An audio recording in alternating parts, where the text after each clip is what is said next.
ఇప్పటికే. ఇక ఇదే అంటుకుంటూ పోతుంది.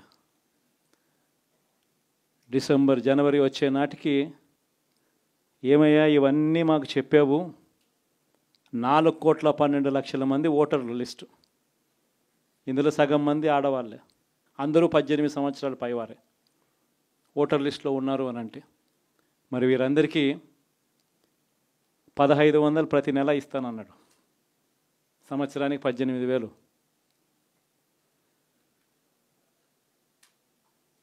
ఇందులో పెన్షన్లు తీసుకునే వాళ్ళు ఒక 30 లక్షల మందిని బహుశా ఆడవాళ్ళకి పక్కన పెట్టినా కూడా 60 సంవత్సరాల పైన ఉన్న వాళ్ళు అని పక్కన పెట్టినా మిగిలిన 1,80,00,000 మంది ఎదురు చూస్తున్నారు. అప్పుడే చంద్రబాబు వచ్చేసాడు, చాలా రోజులు అయిపోయింది, ఇంతవరకు మాకు రావాల్సిన 1,500 నెల నెల ఇస్తానన్న 1,500 ఇంకా రాలేదేమో అని చెప్పి రైతులు ఎదురు చూస్తూ ఉన్నారు. 20,000 పెట్టుబడి సాయంగా ఇస్తానన్నాడు, అది ఏమవుతుందని. దాదాపు 1,000,000 మంది పిల్లలు పైగా ఉంటారు, బళ్ళకు పోయే పిల్లలందరికీ ఇస్తామన్నాడు. అమ్మఒడి కింద వాళ్ళ పథకం ఏదైతే నేను దాని కింద 15,000 అని చెప్పి ఆ తల్లులకు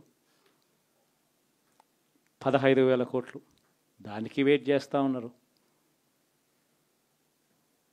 ఇవన్నీ వెయిట్ చేస్తూ ఉన్నారు. ఇవన్నీ ఏవి కూడా అడుగులు ముందును పడని పరిస్థితి. ఇవన్నీ కూడా డిసెంబర్ జనవరికి వచ్చేసరికి అన్నీ కూడా ఊపందుకుంటాయి, వేడందుకుంటాయి. హనీమూన్ పీరియడ్ అనేది ఆగిపోతుంది.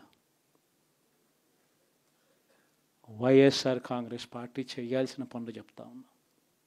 ఈ ఓడిపోయాము అన్న ఈ భావన మనసులో నుంచి తీసేయండి.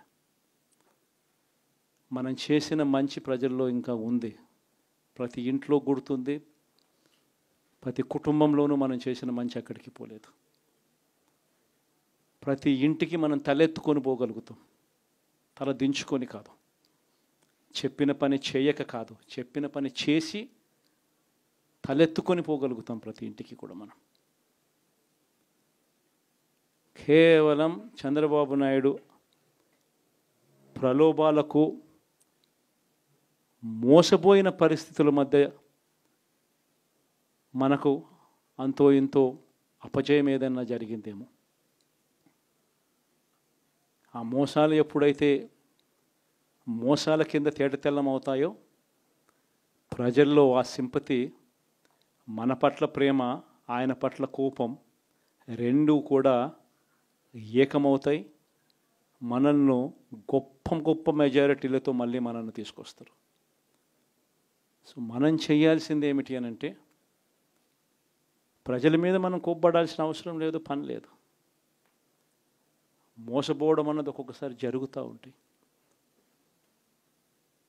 మోసపోయిన వాళ్ళకందరికీ కూడా మనం అండగా ఉన్నాము అన్న భరోసా ఇవ్వడం మనం చేయాల్సిన పని. మరీ ముఖ్యంగా మన కార్యకర్తలను మనకు తోడుగా ఉండడం, ఇది మాత్రం ఖచ్చితంగా చెప్తా ఉన్నాం.